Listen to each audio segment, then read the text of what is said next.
Namaskaram. April 6th, episode 135, Daily Global Insights.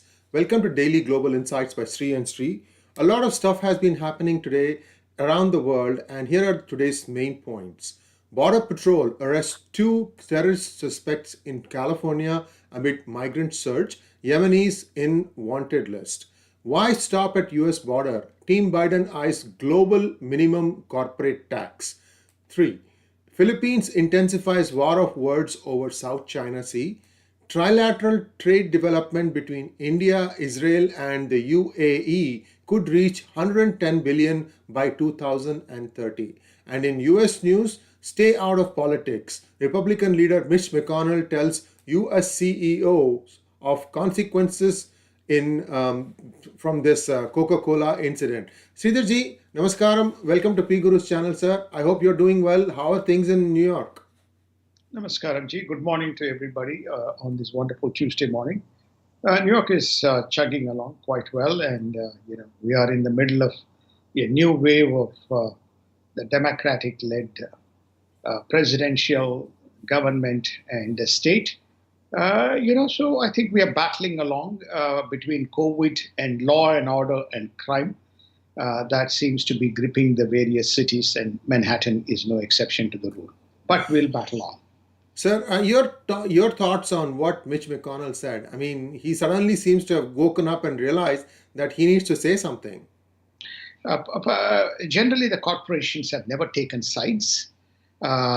As you all probably are aware, that Republicans tend to be pro-business and less taxes, less government, and more business and more incentives, both for job creation as well as incentivization for capital formation.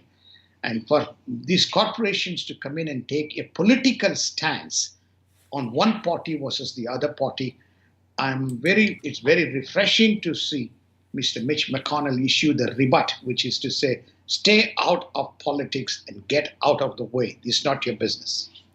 Now, there are also some other things happening, isn't it? Coca-Cola is now beginning to disappear off of some offices. So there is a backlash for doing something like this, for taking a stance, isn't it? It is. So therefore now, as far as the state of Georgia is concerned, or in many of the GOP places, Coke is completely banned. So Coke will not be consumed. It's now they have issued an explicit ban for the Coke. For a brand of that ilk to face this type of consequences, Coke is is the world's number one brand once upon a time, and for it to face this type of consequence is very appallingly kind of poor when they have their own discriminatory practices of IDs within their corporate enterprises and taking this kind of a stand. So that's the second. I just want to add one other thing. There's been polls going on in terms of the stance taken by Georgia as well as the other thing. Between 36 to 42% of the Americans, this is the initial poll trickling in, they all support the law and they do not support the stance that has been taken. Well, I'm curious as to what the quad in the squad is going to squawk. So far hasn't opened their mouth. I would at least expect them to dish out water bottles maybe at the border to welcome all these great friends. And when everybody else has to go through the normal procedure. Anyway, I'm ranting here. Border Patrol arrests two terrorist suspects in California amid migrant surge. These are supposed to be, they are found out to be Yemenis from the wanted list of terrorists. So now, whatever we said a few days back is coming true, sir. Anybody can come in. Anybody can come in. I think this Yemenis terrorist is a cause for concern. Because they were by accident they were picked up. They were not picked up by a formal kind of a scanning and identification process. The Border Patrol has now stated they believe more than 100 to 150 people may have passed through. Remember, President Trump was the first person to raise the issue. According to his reports, there's close to 100 plus countries, 120 plus countries, people from those countries coming in. So what is in store for United States for the next 12, 24 months? Only Almighty knows. And, already as far as Yemen is concerned, this government has reversed its policies 3 times. Look, I think that this is the forward, backward, forward, backward. So many of the countries that potentially were considered sensitive and risky from a terrorist threat point of view, access and flights were denied and visas were restricted. That was the first thing that was lifted by Mr. Biden. So, as you all probably know, in this Quad Squad gang, there's a whole wealth of people, who are advocating, this opening up under the pretext that this can go on. So, therefore, now we have that also open. So, therefore, it's and I'm strongly advocating to remove passport control and immigration control in airports so that we all can have seamless entry. Why we alone need to kind of sit in the line, stand in the line, show our passports and come? They're coming. So why not we also kind of come and go? And Janet Yellen says that Team Biden is eyeing a global minimum corporate tax. There are 197 countries other than the United States. Is Janet Yellen saying that all these things have to normalize the minimum corporate tax to the same number so that it discourages US corporations to set up incorporation there? Is that what they are meaning, sir? I think that she is trying to make this case in the G20 because G20 is, first broad set of countries beyond G7. So G20, then she may take it up to G20 plus. She feels that United States is disadvantaged when you have several nations which attract capital. For example, India has, as you probably are aware, introduced a scheme for certain companies establishing businesses, a flat 10% tax. I think so, 10%. Maybe my numbers are a little bit incorrect, but something of that ilk. So, the manufacturing can move and production. So what she's saying is, hey, you can't set that up because you are basically arbitraging, my kind of tax income. So let's all be on, consistent and same kind of a tax model so that there is a minimum tax. I just don't know whether the countries will bite it because the reason is the capital needs and the growth and investment and development needs are different from country to country. So, this is the mantra that the Democrats are saying. We have a funding model. We have a funding model. We have a funding model to drive all these social programs. Their only funding model of driving all these programs is tax the companies which are making money. That seems to be the only one. Yes, indeed. And Biden is saying that he's prepared to push through infrastructure plan with no GOP support. This is the Biden stimulus package that we talked about, 2.2 trillion to start with. I think it might change a little bit here and there. And now Biden is saying that he will do it with or without GOP support. So this infrastructure is supposed to benefit the entire country, the country consisting of Democrats, Republicans, and independents. Why is he not trying to take the country along? Why is he not taking the country along? Because again, the agenda will get marginalized. His own senator, Representative Manchin. Manchin, has basically opposed. He says 28% corporate tax I oppose. So therefore, that is not the right funding model because it deprives precious capital from the business. So he doesn't want take any chances. And the progressive lieutenants, Schumer and Nancy Pelosi, led by their respective groups, are hell-bent on pushing their agenda through.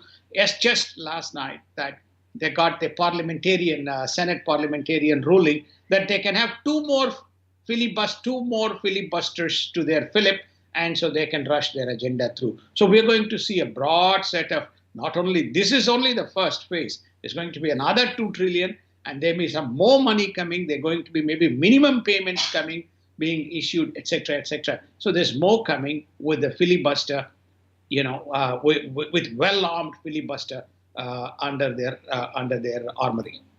And in an important ruling, Supreme Court Justice Clarence Thomas says that SCOTUS will have no choice but to take on big tech over First Amendment. So this is the first big ruling coming from the Supreme Court of the United States, sir.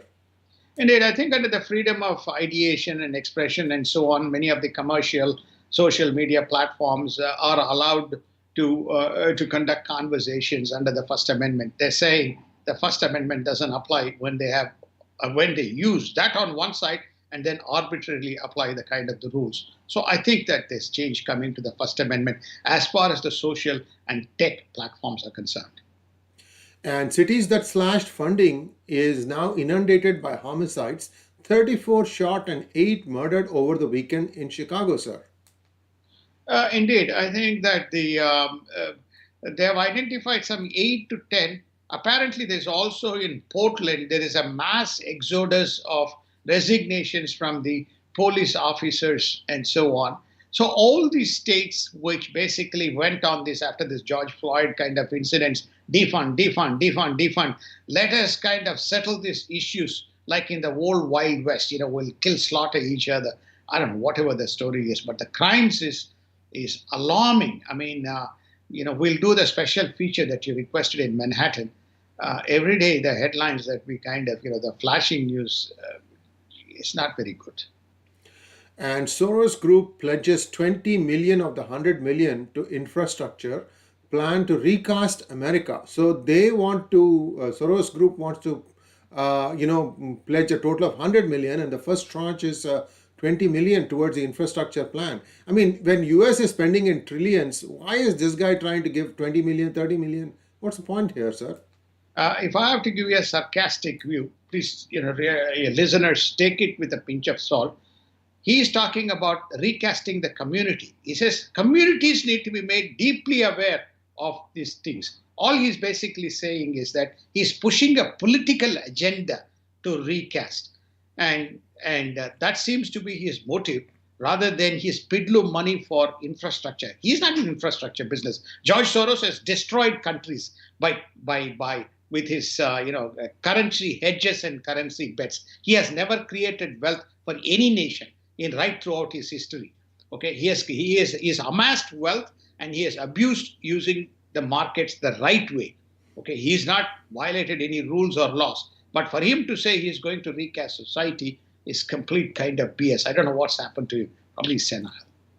And GOP states expand school choice as lockdowns boost alternative programs. This is an important development, sir. Very, very, very important and very profound development. One of the things that happened in the last 12 months or so, I'm going back to 2020 here, is that when this COVID kind came in, and also you probably are aware, being from California, especially among certain communities, like for example the Hindu community, when the schools were compromising the educational system and the leftist agenda being propagated and advanced through school and college system, many of the parents had lots of concerns and issues around. So they started to pull back to what you call as a home education. So the Republican states are now saying we will set up an education account, we'll set up a tutor account, we'll give tax concessions, provided you are able to leverage and educate. Remember, when you do that, there is no cost to the government, right? You are self-funding this education. So this home education is beginning to now take off so that they can have better quality outcome of education to their children. Even private tutors are allowed. And then you can go and sit and write the examination. I think it's a very positive move. And in global news, Iran and China have signed a 25-year agreement. Is this something highly unusual, isn't it? You never sign a 25-year agreement. Yeah, it is basically to tell Biden, United Nations, I don't care. World organizations, I don't care. 25-year agreement, energy, infrastructure, and capital program. Plus, of course, remember, Iran is, Hormuz and the Straits of, the Persian Gulf waters. So what China is saying is, you want to kind of put sanctions? I'm signing a 25-year agreement. You have restrictions on kind of conditions on money? No, I will trade in renminbi. What are you going to do?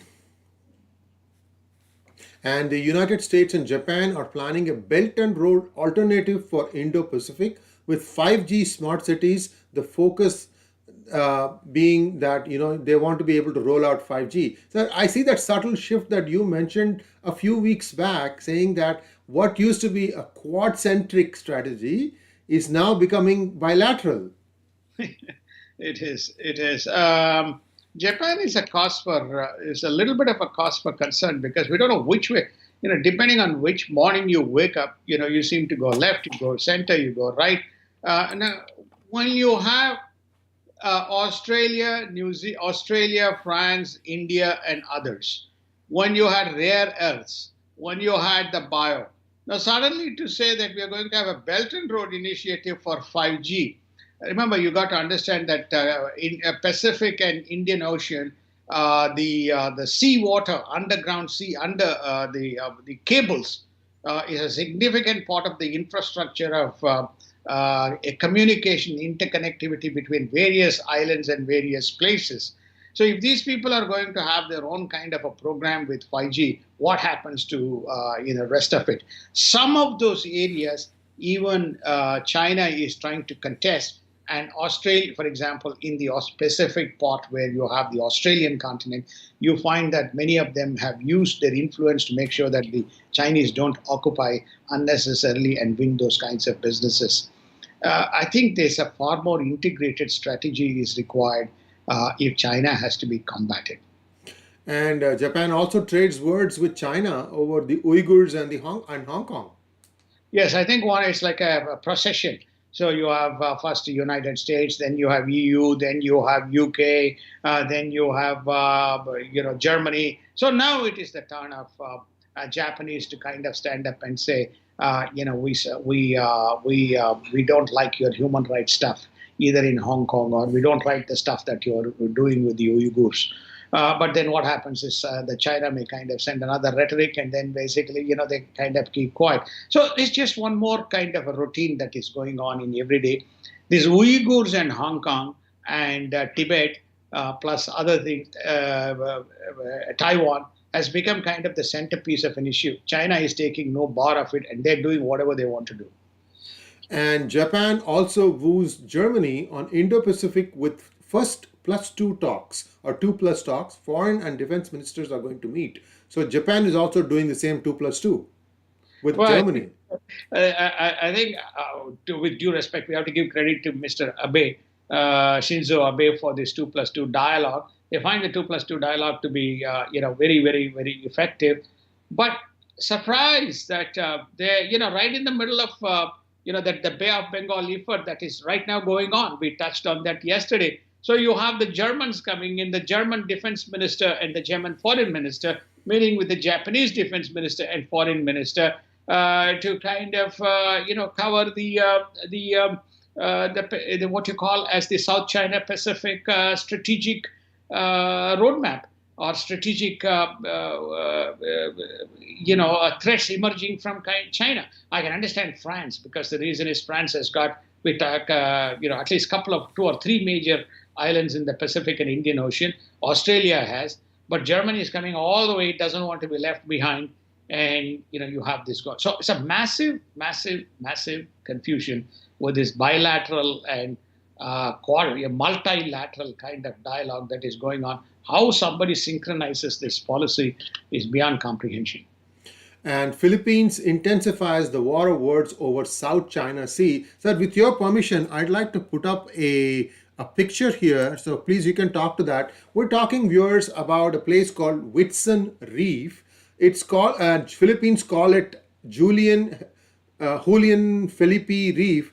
Brunei, Malaysia, Vietnam have overlapping claims over this vital waterway, which is rich in fisheries and resources. Sir, please take it away. Yeah, thank you. I think if you can see from this image, right in that reef, middle of the reef, there's a whole bunch of fishing vessels. And remember, the 2 changes the Chinese made. One, that the petrol boats that petrol are now can use as a self-detection. So that's how it becomes like a naval boats, which is they're fully armed. So what you're seeing is in the middle of this reef, you have a lot of fishing vessels that are going on. And it is now contested by Brunei, Malaysia, Vietnam, and kind of Philippines. And China has taken no bar of it. This is the reef that came under contention under International Court of Justice. China chose not to participate in that event. But why we are pointing this out is that this could be one of the flashpoints because as 5 countries are involved, and the rumor is that some of these are Chinese PLA rather than the fishermen, Chinese PLA. So whether they're just merely fishing or whether they're also trying to anchor themselves and cherry picking parts and pieces of the reef, we don't know. But the image is very, very profound. It's a satellite image. Sir, and I also have the Scarborough Shoal now, which is located inside Philippines Economic Zone. Beijing has again transformed several of these reefs into artificial islands equipped with military structure. Viewers, you can see all the tugboats in that picture. You can see all those dark points. Those are all the tugboats that China has got. And this is one other thing, Scarborough Shoal, which could also be a flashpoint, sir. I think these two are one of. There are four flashpoints around that region. This is one of the major flashpoints. So we could potentially see something flare up in one of these 4 points. And what you're seeing is these fellows are not taking claim of the whole. They're cherry picking parts and pieces of the reef, and there's a lot of dredging that is going on. And many of them now are equipped with fully armed and equipped, fully armed. So, in other words, it has become not just an occupation of the reef and building of an island, but a full defense kind of capabilities as a deterrence. And in India news, trilateral trade development between India, Israel, and UAE could reach 110 billion by 2030. That is a huge number, sir. First and foremost, this news probably nobody covers it. It is very transformative, right? Israel, UAE, India is a trade. Apparently, Israel is also working on an alternative to the Suez Canal, so that there is no such kind of cloggages that takes place. So Israel is trade, lot of agriculture and lot of stuff that happens. So Israel is jointly working with UAE, which is very positive because UAE and India are two very big trading nations. Everything comes from India to UAE goes, or everything goes from UAE to India as this. So if this is $110 billion trade and infrastructure, it's important within two contexts. One, it's also strategic deterrence because Israel is very strong on the kind of the defense kind of stuff. And the technology and sophistication and the developments that will creep into the UAE logistical infrastructure augurs well, and then that then feeds into India. 110 billion is a big number, sir. It's a very big number. And in more positive signs, the foreign portfolio investors are again putting in a lot of money into India. In fact, in March, the amount of money that came in was 17,304 crores. Yes, small cap to mid cap money continues to pour into the FPI through FPI Foreign Portfolio Investment Scheme. It's a reflection that sooner or later COVID is going to go away. There may be abrupt kind of cases going up, and they see growth opportunities kind of coming out, which again augurs very well on the structural side of India from a capital point of view. And viewers, I want to take you back to 2015 when Modi came visiting New York, and many of the banker chiefs like Jamie Dimon and everybody met with him. And one of the things that they said was one of the hard challenges that India faces is that the India's bankruptcy code needed some more clarity. And I think now India is working on that. It took a few years. Now you have a pre-packaged insolvency process. It's a positive step, but it's limited in its scope. Why do you feel it is limited, sir? And what do you think needs to be done? Well, I think that it is it is a beginning of the journey. I won't use the word that it is the end state. It's a beginning of the journey. There is no resolution mechanism. So when there is a dispute between two parties, the bankruptcy is about you file bankruptcy, you have a resolution, and then you have an enforcement and you move forward. The problem has been around the resolution, about the resolution and the enforcement. This prepackaged is basically saying it's restrictive. Here are 5 things that you can do. Beyond these 5 things, you have to go. So then it gets into a permanent kind of a scenario. Without a resolution, you can't unclog the capital from the balance sheet of a lender. You cannot sell the asset. You cannot charge off. You cannot write. So they have commenced the first step by saying, okay, here is the small package for some of the small, especially SME sector, because they are neither bankrupt nor they are kind of equipped to receive new tranche of capital because they are non-performance. So therefore, unless you have a bankruptcy process, well-established bankruptcy process in place, they can't liquidate themselves. This is the great thing about United States. We have a very clearly defined bankruptcy. You sell an asset, okay? You made losses. What are you going to do? If your company is worth 20 cents in a dollar, will it ever become $1? No way. So you take it and you absorb those losses, book, and forward tax credits, and then recapitalize the company and start again. And in global COVID update, global cases rise as next wave commences, and India has witnessed close to 100,000 new cases, which Maharashtra are topping the list. Yes, Maharashtra, the number that I hear is anything from 47,000 to 50 or 50 plus thousand. It seems like, one specific state makes up the whole bulk of issues. And there's some of the incidents that we're hearing is, people are really struggling to get hospital treatment and so on and so forth. While nobody has been able to lay their hands as to what exactly is kind of the driving this momentum, but there's lots of reasons that is given. But having said that, I think they are accelerating this vaccination type of programs. So this will also probably go through that specific. When Maharashtra is again, is a very badly managed state with lots of chaos and confusion. PGurus has been doing a lot of articles around all the stuff that is going on around the state. So the thing is that this issue needs to be solved so that India can unclog out of itself and then move the journey forward. And in markets, the Dow climbs more than 370 points to a record high. S&P jumps more than 1% amid optimism in economic recovery. So we have a good situation going now, but with the new corporate taxes, do you think that could run into headwinds, sir?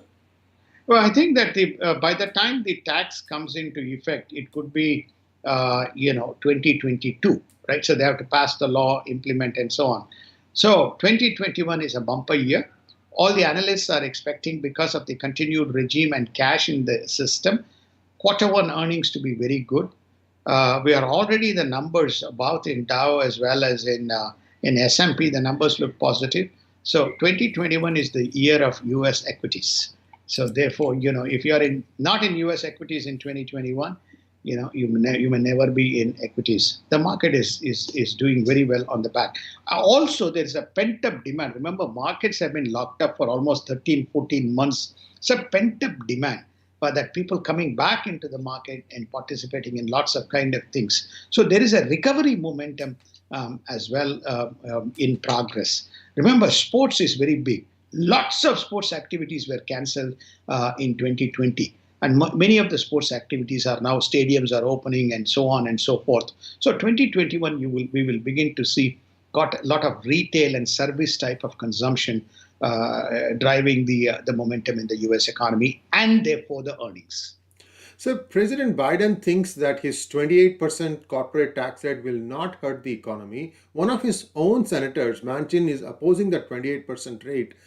Now, so you have Democrats themselves not in agreement. And in general, I mean, we have talked about 35% being too high, and then Trump brought it down to what, 21%? Now we are bringing it back up from 21 to 28%. So why are everybody looking at the same picture and coming up with new results, different results? It's justifying the rationale for 2.2 trillion first tranche of money. That's all it is. So Mr. Pete Buttigieg says we have a funding plan in place. So it is fully self-funded. It's a 15-year payback. So Mr. Buttigieg, are you earning money? No. Is the economic outcome generated from activities where you have deployed capital? No. Where am I getting it? Well, I see there's a lot of money sitting with the corporations. They're making money. They're making money here, they're making money there. So let me pinch that money. So when you have a decoupled source of repayment to source of investment, then there is no connectivity. So when you have no connectivity, it is randomness. So they have tried to rationalize by saying by increasing the taxes, I justify it. Remember, you 21 and 28 you are alluding to is corporate. There is still personal taxes which they are trying to increase it from 34% to 39.6%, the personal taxes. Then we have wealth tax, capital gains tax, and estate tax. More to come. And all these taxations, it's just going to certainly break the back of many of us. And I think looking out to living in other countries might become a very something that people will start looking forward to. America will not take this kind of taxation lying down. I can tell you right off the bat. That's not what American spirit is. That's not what American entrepreneurship is. And I think we have to wait and see how this plays out. It's certainly very, very discouraging that so early in its term, instead of focusing on a few important things, such as managing COVID, they have opened the borders, they have raised taxes. I think it's just crazy what's going on right now in the government. Sir, with these words, viewers, please do subscribe to our new channel. This channel is what you can think of as a Plan B channel for PGurus. Sometimes what happens is for something or the other, the main channel gets restricted. And right now we are going through that phase. This is day 2. We have 5 more days to go, after which we can resume full transmission on our main channel. But until then, we have to make do with what we have got, and this is our Plan B channel. Do subscribe to this also, because the videos will air only on this or the other, so you're not going to get multiple messages. So we will make sure of that. And again, thanks for watching. Sridharji, take care, and we'll be back tomorrow, same time, same place. Namaskar. Namaskar. Thank you. Have a wonderful day, everybody.